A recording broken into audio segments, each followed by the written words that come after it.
오늘 우리에게 주신 하나님의 말씀은 시편 144편 1절에서 15절까지의 말씀입니다. 나의 반석이신 주님을 내가 찬송하련다. 주님은 내 손을 훈련시켜 전쟁에 익숙하게 하셨고 내 손가락을 단련시켜 전투에도 익숙하게 하셨다. 주님은 나의 반석, 나의 요새, 나의 산성, 나의 구원자, 나의 방패, 나의 피난처, 뭇 백성을 나의 발 아래에 굴복하게 하신다. 주님, 사람이 무엇이기에 그렇게 생각하여 주십니까?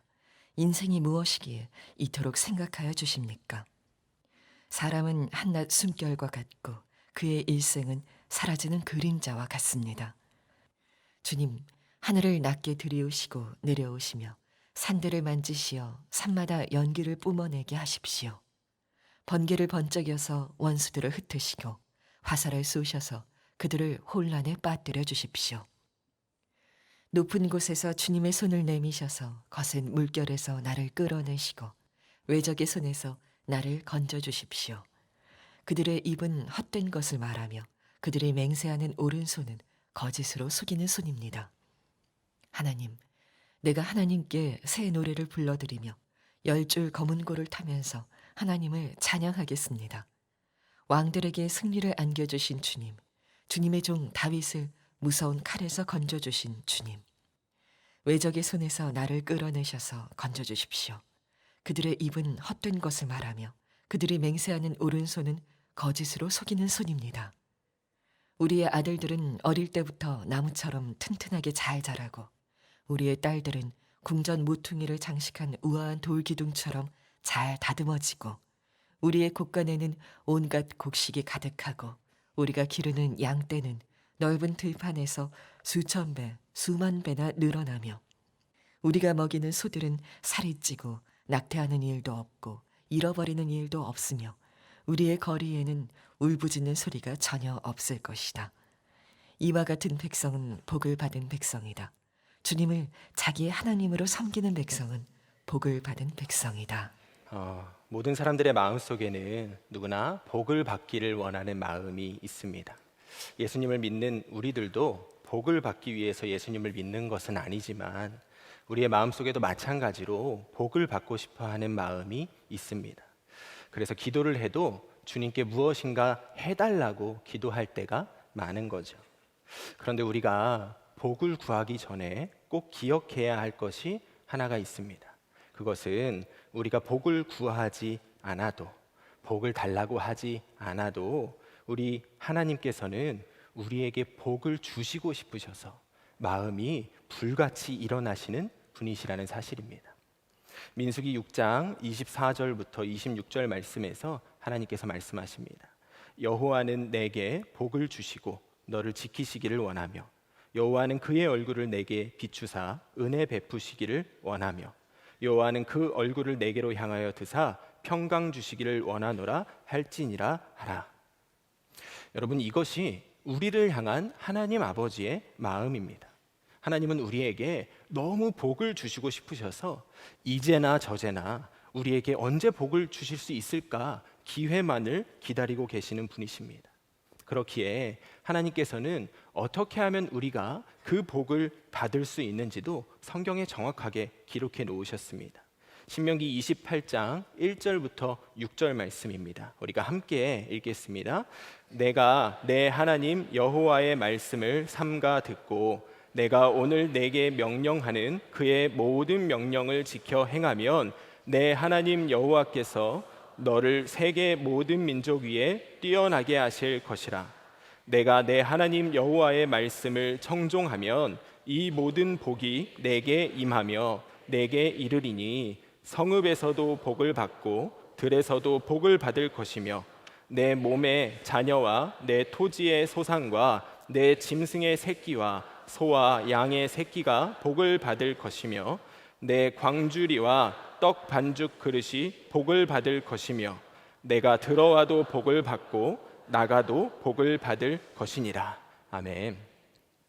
여러분, 우리 하나님 아버지께서 얼마나 우리에게 복을 주시고 싶으셨던지 성경에 아주 대놓고서 복을 받을 수 있는 방법까지도 기록해 놓으셨습니다. 그 방법이 무엇입니까?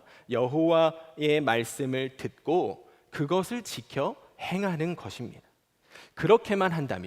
그렇게만 한다면 하나님께서 예비하신 그 복이 우리에게 임할 것이라고 너무나 분명하게 말씀하고 계십니다. 여러분, 이 정도면 복을 주시고 싶으신 정도가 아닌 겁니다. 이미 복을 주신 거나 마찬가지인 거죠.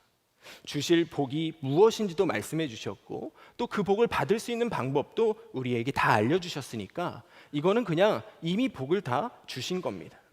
그런데 여러분, 우리는 왜 이 복을 받고도 누리지를 못하고 있는 겁니까? 이유는 분명하죠. 우리가 여호와의 말씀을 듣지 않고 살고 있거나 듣고도 행하지 않고 살고 있기 때문입니다. 그러니 지금 우리가 구해야 할 것은 복이 아닙니다. 복을 구하는 것이 지금 우리가 해야 할 일이 아닙니다. 우리가 지금 정말 구해야 할 것은 내가 하나님의 말씀을 듣고 그 말씀을 지켜 행하는 자가 되게 해달라는 겁니다.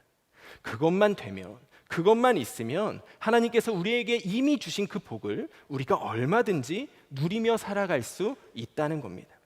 오늘 말씀 12절부터 14절을 보면 다윗이 받은 복이 기록되어 있습니다. 우리의 아들들은 어릴 때부터 나무처럼 튼튼하게 잘 자라고 우리의 딸들은 궁전 모퉁이를 장식한 우아한 돌기둥처럼 잘 다듬어지고 우리의 곡간에는 온갖 곡식이 가득하고 우리가 기르는 양떼는 넓은 들판에서 수천 배 수만 배나 늘어나며 우리가 먹이는 소들은 살이 찌고 낙태하는 일도 없고 잃어버리는 일도 없으며 우리의 거리에는 울부짖는 소리가 전혀 없을 것이다 라고 기록된 이 복은 방금 우리가 함께 읽었던 신명기 28장 4절에 기록된 하나님께서 약속하신 그 복이 한치의 오차도 없이 그대로 이루어진 것입니다. 다시 말하면 다윗은 하나님의 말씀을 듣고 그대로 지켜서 행했기 때문에 하나님께서 약속하신 그 복을 받아서 누릴 수가 있었던 겁니다. 많은 사람들이 다윗과 같이 복을 받기를 원합니다. 그래서 복 받기를 위해서 하나님께 이렇게 해주시고 저렇게 해주시고 이렇게 기도합니다. 얼마나 열정적으로 기도하는지 모릅니다. 그런데 문제는 다윗처럼 주님의 말씀을 듣고 순종하지는 않는다는 겁니다. 다윗처럼 주의 말씀을 청종하지는 않으면서 다윗이 받은 복은 누리고 싶은 겁니다. 오늘 말씀 15절에서 다윗은 말합니다. 이와 같은 백성은 복을 받은 백성이다. 주님을 자기의 하나님으로 섬기는 백성은 복을 받은 백성이다. 여러분, 이 말이 무슨 말입니까? 다윗이 받았던 그 복을 누릴 수 있었던 비결은 다른 데 있었던 것이 아니라 주님을 자기의 하나님으로 섬기는 것에 있었다는 말입니다.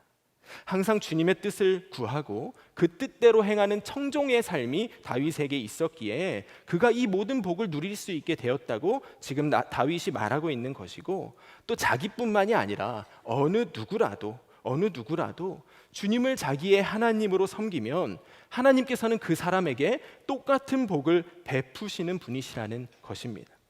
주님을 자기의 하나님으로 섬기는 것, 주님께서 말씀하시는 것을 듣고 그대로 지켜서 행하는 것이 주께서 우리에게 베풀어 주신 그 복을 누릴 수 있는 가장 확실하고 분명한 길이라는 거죠. 많은 사람들이 주님을 알기는 알지만 주님을 아는 사람들이 모두 주님을 자기 하나님으로 섬기는 것은 아닙니다.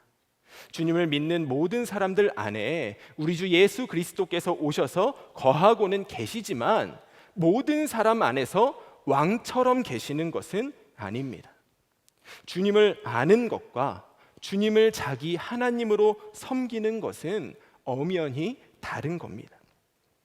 사사기를 보면 이스라엘 백성들은 우상을 섬기고 또 죄를 짓기는 하지만 그 죄로 인해서 징계를 받고 괴로울 때는 그들이 하나님을 찾고 하나님께 부르짖는 것을 볼 수 있습니다. 그들도 다 하나님을 아는 사람이었다는 겁니다. 문제는 그들이 하나님을 알기만 알았지 하나님을 자기의 하나님으로 섬기며 살지는 못했다는 겁니다. 그것을 사사기 17장 6절과 사사기의 제일 마지막 말씀 21장 25절에서 반복해서 이렇게 말하고 있습니다. 그때에 이스라엘에 왕이 없으므로 사람이 각기 자기의 소견에 옳은 대로 행하였더라. 이스라엘의 문제는 하나님을 알기는 알았지만 그 하나님을 자기의 하나님으로, 자신들의 왕으로 섬기지는 못하고 살았다는 것에 있었습니다. 하나님이라면 마땅히 받으셔야 하는 하나님 대접을 해드리지를 못하고 산 겁니다.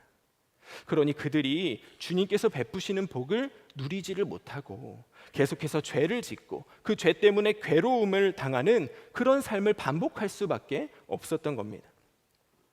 우리 주님께서 우리에게 베풀어 주신 그 복을, 은혜를, 평강을 누리기를 원한다면 나는 주님을 나의 하나님으로 섬기고 있는가? 나는 주님을 하나님답게 대접하고 있는가를 점검해야 합니다.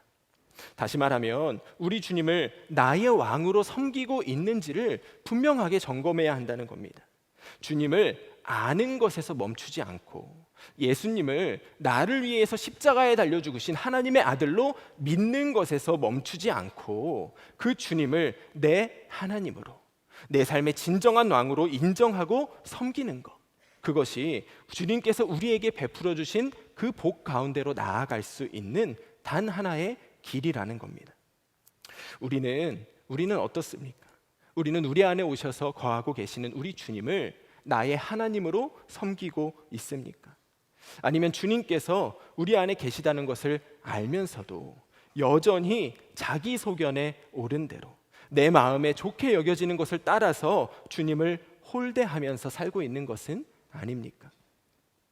주님을 하나님으로 섬긴다는 것이 무엇을 의미합니까? 마태복음 7장 21절에 주님께서 말씀하십니다. 나더러 주여 주여 하는 자마다 다 천국에 들어갈 것이 아니요 다만 하늘에 계신 내 아버지의 뜻대로 행하는 자라야 들어가리라.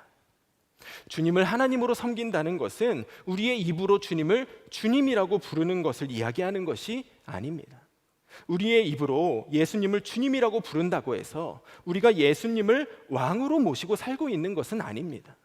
우리가 정말 주님을 하나님으로 섬기는 사람들이라면, 그렇다면 당연히 우리들의 삶 가운데에는 하나님의 뜻대로, 주님의 뜻대로 행하는 순종이 있어야 하는 겁니다.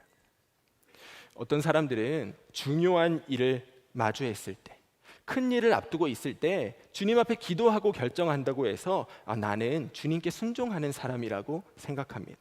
그런데 여러분, 중요한 일이 있을 때 기도하는 것이 주인을 섬기는 종의 모습인가요? 여러분들이 종을 부리는 주인이시라면, 그렇다면 평소에는 자기 마음대로 행동하다가 자기에게 중요한 일이 있을 때만 하나님 앞에 나와서, 주인 앞에 나와서 물어보는 그 종을 여러분은 어떻게 대하시겠습니까? 핀잔을 주지 않겠습니까? 주님을 자기 하나님으로 섬기는 사람은 주님의 뜻을 따르기는 따르되 특별할 때만 따르지 않습니다. 중요한 순간에는 물론이고 평소에도, 삶의 작은 순간에도 항상 주님을 의식하고 주님께 묻고 주님의 말씀대로 살아가려고 합니다. 정말 주님을 자기 하나님으로 섬기는 사람은 항상 주님 앞에 있는 것처럼 살아갑니다. 주님이라는 말은 소유주를 의미합니다. 우리의 입으로 주여라고 부를 때 우리는 나는 예수님의 것입니다 라고 고백하는 겁니다. 입으로는 예수님을 주님이라고 부르면서, 입으로는 나는 예수님의 것입니다 라고 말하면서, 실제 삶으로는 모든 순간 주님의 뜻을 구하지 않고 내 마음이 흘러가는 대로 그냥 살다가 내가 필요한 순간에만 주님을 찾고 있다면, 그것은 우리가 주님을 나의 하나님으로 섬기기는커녕 오히려 주님이라고 부르는 그 이름 자체가 우리가 주님을 기만하는 일이 되는 겁니다. 여러분, 오늘 교회에 오실 때 아침에 오늘은 지하철을 타고 갈까요? 자가용을 끌고 갈까요? 주님께 질문하셨습니까? 오늘은 출근하는 아내에게, 출근하는 남편에게 뭐라고 인사하면 좋을까요? 주님께 물어보신 적이 있으십니까? 이렇게까지는 하지 못하더라도 항상 주님이 내 앞에 계시다는 것을 의식하면서 말하고 행동하고 계십니까? 만일 우리가 그렇게 하지 못하고 있다면, 그러면 우리는 주님을 나의 하나님으로 섬기고 있는 것이 아닙니다. 담임 목사님께서 쓰신 예수로 사는 가정이라는 책에 소개된 이야기입니다. 어느 날 생일을 맞은 남편이 밥상에 김치와 밥만 올라온 것을 보고 가벼운 투정을 부렸습니다. 그래도 오늘은 내 생일인데 미역국이라도 좀 끓여주지. 그러자 아내가 매섭게 면박을 주었습니다. 돈만 벌어다 줘봐. 고깃국은 못 끓여주나. 여러분, 이 남편은 IMF 이후에 회사의 부도로 8개월째 월급을 받지 못하고 있었습니다. 남편의 마음을 모르는 바는 아니지만 부인도 속이 부글부글 끓던 터라서 남편의 말에 부드럽게 반응을 해주지를 못한 겁니다. 남편은 그날 아무 말 없이 수저를 내려놓고 그냥 출근했습니다. 다음 날도 그 다음 날도 남편은 밥을 먹지 않고 아침을 먹지 않고 출근합니다. 평소에는 아침 안 먹으면 죽는 줄 알았던 그 남편이었는데 아내의 그 말 한마디에 매일 아침을 먹지 않고 출근하는 겁니다. 아내는 몇 번 화해를 시도해봤지만 남편의 그 굳어진 마음은 풀어질 줄을 몰랐습니다. 결국 아내는 출근하는 남편의 뒷모습을 바라보면서 엉엉 울고 말았습니다. 여러분, 이 상황이 과연 이 부부에게만 일어나는 일입니까? 사실은 우리 모두에게 일어나고 있는 일 아닙니까? 주님께 묻지도 않고 기도하지도 않고 내 마음에 떠오르는 대로 그것이 마귀가 주는 마음은 아닌지 분별하지도 않고 그냥 내뱉은 그 말 한마디로 배우자를 상처 입히고 자녀를 낙담하게 하고 주변 사람들을 노엽게 하는 그 일이 우리 모두에게서 일어나고 있는 일 아닙니까? 여러분, 이것이 바로 주님을 하나님으로 섬기지 못하는 데서 오는 부작용입니다. 저에게는 4살 된 딸 아이가 있습니다. 그 유명한 미운 4살입니다. 올해 초에 동생이 태어났습니다. 동생이 태어났더니 미운 4살이 엄청나게 미운 4살이 되었습니다. 뭐만 하면 울고 떼쓰고 소리를 질렀습니다. 처음에는 아이를 이해하는 마음으로 아이를 타이르다가도 아이가 말을 듣지 않고 계속 소리 지르고 악을 쓰고 때를 쓰면 그러면 제 마음속에서 두 마음이 일어나는 것을 느끼게 되었습니다. 하나는 주님의 마음으로 품어주라는 것이었습니다.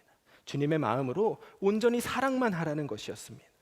또 다른 하나는 아이를 크게 혼을 내야 한다는 겁니다.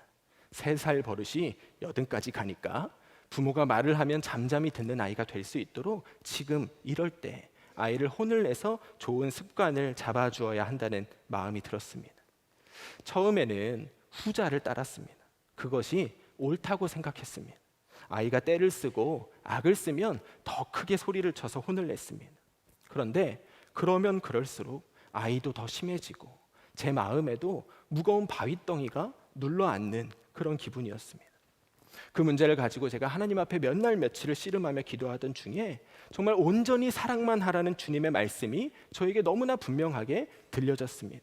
그래서 그 말씀에 무조건 순종하겠다고 결단했습니다. 여느 때처럼 아이가 어린이집에서 돌아와서는 또 괜한 일로 트집을 잡고 때를 쓰고 악을 지르기 시작했습니다. 저는 마음을 굳게 다짐하고 아이를 꼭 안아주었습니다. 미나야, 엄마 아빠는 네가 무슨 짓을 해도 너를 미워하지 않아. 엄마 아빠는 너를 끝까지 사랑해. 이렇게 고백했습니다. 그런데 놀랍게도 그 이후부터 아이가 달라지기 시작하는 겁니다. 여러분, 결국 사랑만 하라는 음성은 주님의 음성이었고 내 생각에 맞도록 아이를 혼내서 아이의 습관을 바꾸라는 그 음성은 부모와 자녀의 사이를 갈라지게 만들려는 마귀의 수작이었던 겁니다. 그것을 깨닫고 나니까 내가 내 아이에게 하나님의 축복의 통로가 되기는커녕 마귀의 역사의 통로가 되었다는 사실이 깨달아졌습니다. 다른 사람도 아니고 아빠인 저를 통해서 그 어린 아이가 마귀의 소리를 듣고 마귀의 손길을 경험한 겁니다. 사랑하는 여러분, 우리가 주님을 섬기지 않고 주님의 말씀을 따르지 않고 그냥 내 속에서 일어나는 생각대로 내가 옳다고 생각하는 그 생각대로 행동하면서 살면 이런 꼴을 면하지 못하는 겁니다. 주님을 따르지 않고 행동했던 나 한 사람 때문에 내 배우자가, 내 자녀가, 내 주변 사람들이 마귀의 역사를 경험하게 되는 그런 끔찍한 일이 사실은 지금 우리 모두에게 일어나고 있지 않습니까? 주님께서는 우리에게 복이 되라고 말씀하셨는데, 축복의 통로가 되라고 말씀하셨는데 우리는 오히려 복을 나에게서 끊기게 하는 담이 되고 댐이 되고 방파제가 되어서 주의 축복이 우리의 삶 가운데로 흘러가지 못하도록 막고 가두는 역할을 하고 있었던 것은 아닙니까? 우리가 주님을 나의 하나님으로 섬기면서 살면, 항상 주님의 말씀을 듣고 그 말씀을 따르면, 그러면 우리의 남편이, 우리의 아내가, 우리의 자녀들이 우리를 통하여 주님의 모습을 바라보게 되고 주님의 손길을 경험하게 됩니다. 우리 집에 예수님이 계신다라고 말할 수밖에 없게 되는 겁니다. 그렇게 되면 그 가정이 어떻게 복된 가정이 되지 않을 수가 있겠습니까? 우리를 통하여 예수님의 손길이 우리의 자녀들에게 닿는데 어떻게 그 자녀들이 아름답게 자라나지 않을 수가 있겠습니까? 가정뿐만이 아니라 직장과 사업과 우리가 살아가는 모든 삶의 자리가 다 마찬가지 아니겠습니까? 그러니 우리 가정이 다윗이 말하는 그런 복을 받은 가정의 모습이 아니라면, 내 일터가 다윗이 말하는 그런 복을 받은 일터의 모습이 아니라면, 그러면 남 탓하기 전에, 아내 탓, 남편 탓, 자녀 탓하기 전에 가장 먼저 내가 주님을 나의 하나님으로 섬기고 있는가? 내가 항상 주님의 말씀을 듣고 그 말씀을 따라 살아가고 있는가를 살펴보아야 하는 겁니다.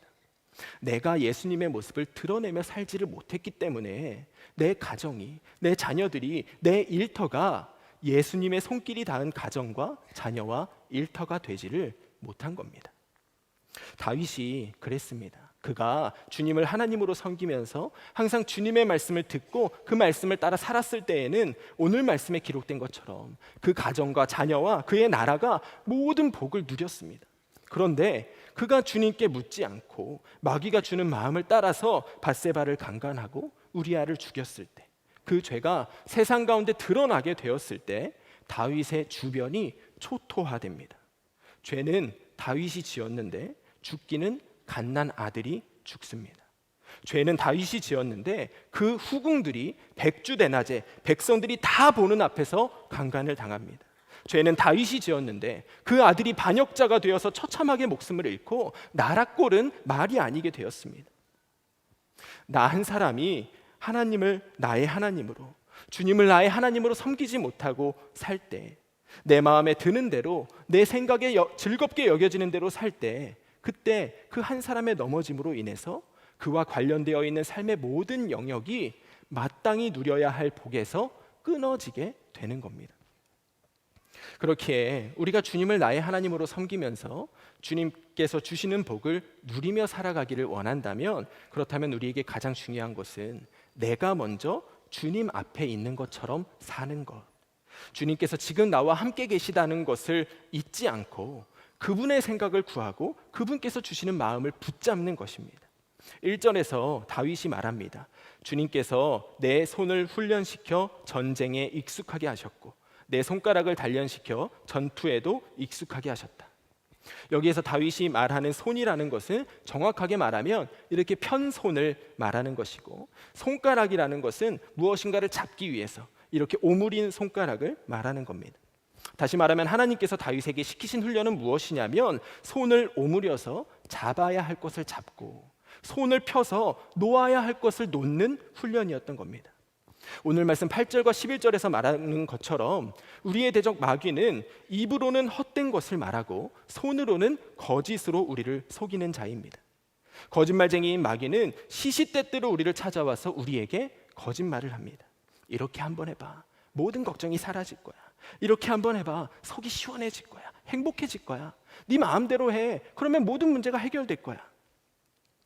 마치 제 안에서 아이를 크게 혼내서 그 아이를 버릇을 고쳐주면 아이의 문제가 해결될 거라고 저를 속였던 것처럼, 마귀는 우리에게 참 평안과 행복을 줄 수 없는 것을 가지고 와서는 그것들이 우리를 행복하게 해줄 것이라고, 그것들이 우리를 만족시켜 줄 것이라고 우리를 속입니다.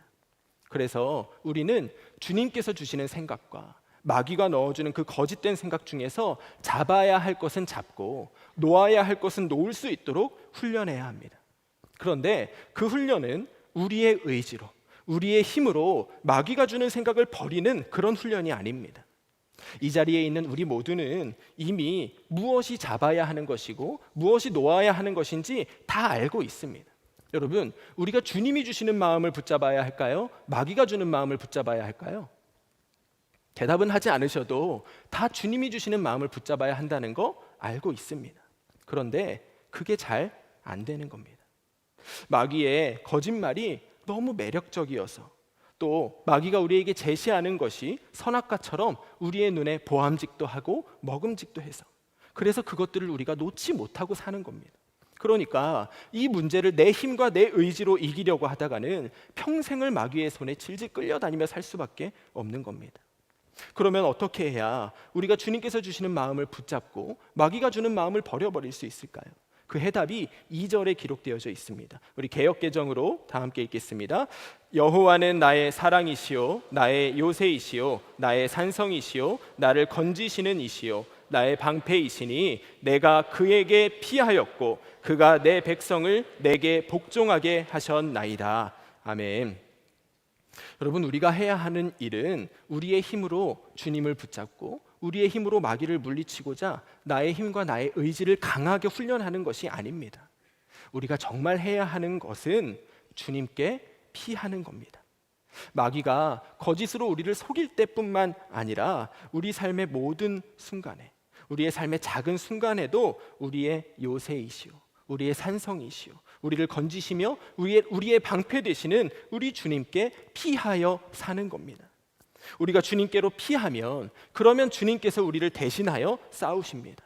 5절에서 7절 말씀에서 다윗이 간구합니다. 주님, 하늘을 낮게 들이우시고 내려오시며 산들을 만지시어 산마다 연기를 뿜어내게 하십시오. 번개를 번쩍여서 원수들을 흩으시고 화살을 쏘셔서 그들을 혼란에 빠뜨려 주십시오. 높은 곳에서 주님의 손을 내미셔서 거센 물결에서 나를 끌어내시고 외적의 손에서 나를 건져 주십시오.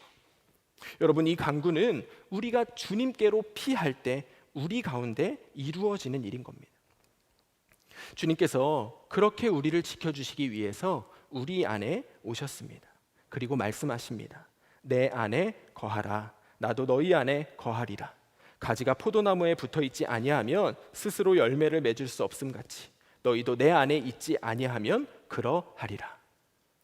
주님은 스스로는 열매를 맺을 수 없는 우리, 스스로는 마귀의 유혹을 버리고 주님을 붙잡을 수 있는 능력이 없는 우리를 지켜주셔서 우리로 하여금 열매 맺게 하시기 위해서, 복을 누리게 하시기 위해서 우리 안에 오신 하나님이십니다. 거룩하시고 전능하신 하나님께서 우리에게 복을 주시려고 죄로 가득 찬 우리 가운데 오셔서 거하고 계시는 것입니다. 여러분, 이것이 정말 믿어지면 다윗이 3절 4절에서 고백하는 것과 같이 주님, 제가 무엇이기에 그렇게까지 저를 생각해 주십니까? 저 같은 사람이 무엇이라고 이토록 저를 생각해 주십니까? 한낱 숨결과 그림자처럼 사라져버릴 저와 같은 인생이 무엇이라고 이렇게 더러운 제 안에까지 오셔서 저와 함께하고 계시는 겁니까? 우리가 주님 앞에 그렇게 고백할 수밖에 없는 겁니다. 주님께서는 하늘 보좌를 버리고 죄로 가득 찬 우리 안에 오셔서 우리와 함께 사실 만큼 우리를 사랑하시고 우리에게 복을 주기를 원하십니다. 우리가 주님께로 피하기만 하면, 우리가 주님을 바라보고 주님의 이름을 부르고 주님을 향하여 나아가기만 하면, 그러면 주님을 하나님으로 섬기는 나를 통하여 주님께서 주시기를 원하시는 그 모든 복이 우리 삶의 자리마다 이루어지게 될 것입니다.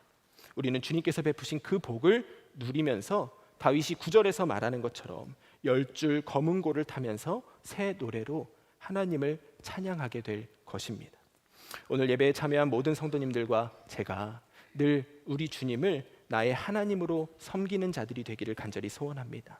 항상 주님을 바라보고 항상 주님의 음성을 듣고 항상 그 음성을 따라감으로 말미암아 주님께서 우리 안에 오시면서까지 우리에게 베풀기를 원하셨던 그 복, 우리의 가정과 우리의 일터와 우리가 관계하는 모든 삶의 자리가 주님의 손길로 인하여 아름답게 변하는 그 복을 충만하게 누리며 살아가시는 여러분과 제가 되기를 우리 주 예수 그리스도 이름으로 간절히 축원합니다. 이 시간 우리 다 자리에서 일어나셔서 함께 찬양하시고 기도하시고 나아가기를 원합니다. 이 시간 우리 함께 찬양하실 때에 주님이 나의 하나님이십니다. 내가 영원히 주님을 나의 하나님으로 섬기겠습니다. 고백하는 마음으로 찬양하시겠습니다.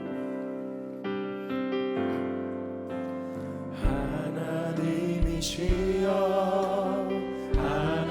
하나님이시여, 주는 나의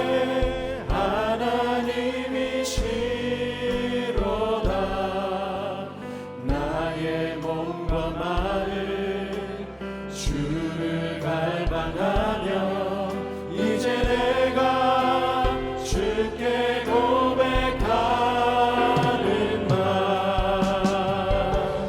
여호와는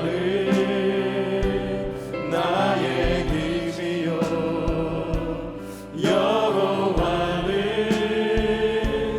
나의 구원이시니 내가 누구를 두려워하리요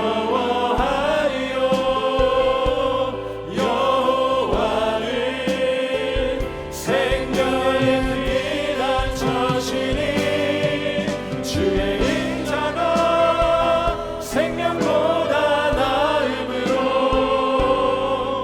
내 입술이 여호와를 찬양하리 내 평생에 주를 찬양하며 주의 이름으로 내 손 들리라 주의 인자가 생명보다 나음으로 내 입술이 여호와를 찬양하리 내 평생에 주를 찬양하며 주의 이름으로 내 손 들리라. 아멘. 우리 이 시간 함께 기도하며 나아가기를 원합니다. 주님, 내가 주님을 아는 것, 주님을 믿는 것에서 멈추지 않고 주님을 나의 하나님으로 섬기며 살게 하여 주시옵소서.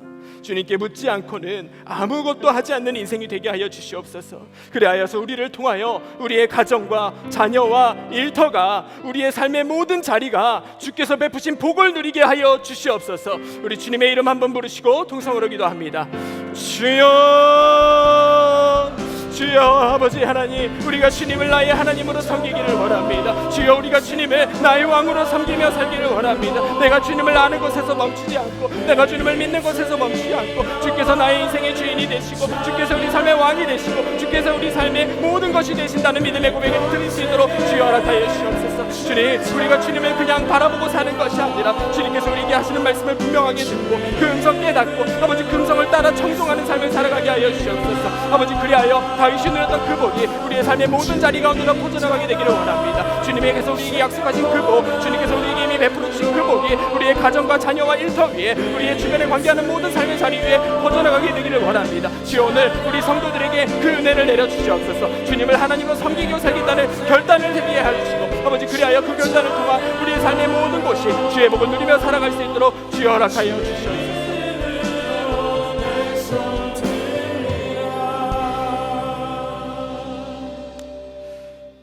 주님, 우리가 축복의 통로가 되기를 원합니다. 주께서 이 땅 가운데 베풀어 주신 그 복을 끊고 막는 자가 되지 않게 하여 주시옵소서. 우리를 통하여 우리의 가정 가운데, 우리의 자녀 가운데, 우리의 일터와 우리가 관계하는 모든 삶의 자리 가운데 주께서 약속하신 그 복이 흘러갈 수 있도록 주님, 우리의 믿음을 강하게 하여 주시옵소서. 날마다 우리의 눈을 열어 주를 바라보게 하여 주시옵소서. 우리의 귀를 열어 주님의 음성 듣게 하여 주시옵소서. 들은 그 말씀 붙잡고 주께 순종할 수 있는 믿음을 허락하여 주시옵소서. 그리하여 이 자리에 있는 모든 성도들의 삶이 주의 복을 누리는 삶이 될 수 있도록 주여 허락하여 주시옵소서. 아버지, 이 땅 가운데 주님을 하나님으로 섬기지 못하고 살아가는 자들로 인하여 계속해서 일어나고 있는 분열과 다툼의 영을 이제는 끊어지게 하여 주시옵소서. 모든 문제가 주님의 이름으로 해결되어지는 역사 일어나게 하여 주시옵소서. 우리가 기도하며 주님 앞에 나아갈 때에 주께서 들으시고 응답하시는 역사를 우리의 두 눈으로 목도할 수 있도록 주여 허락하여 주시옵소서. 오늘도 이 귀한 예배의 자리 가운데에 주님께서 베풀어 주신 은혜에 감사하며 주님 앞에 드리는 예물이 있습니다. 주님, 이 예물이 흘러가서 주의 복이 저 끝에 있는, 세상 끝에 있는 사람들에게까지도 전해질 수 있는 복음의 통로, 축복의 통로로 사용되게 하여 주시옵소서. 우리 주 예수 그리스도의 은혜와 하나님 아버지의 사랑과 성령님의 인도하심이 오늘 예배하고 돌아가는 모든 자들의 삶 가운데 영원토록 함께 하시기를 간절히 축원하옵나이다. 아멘.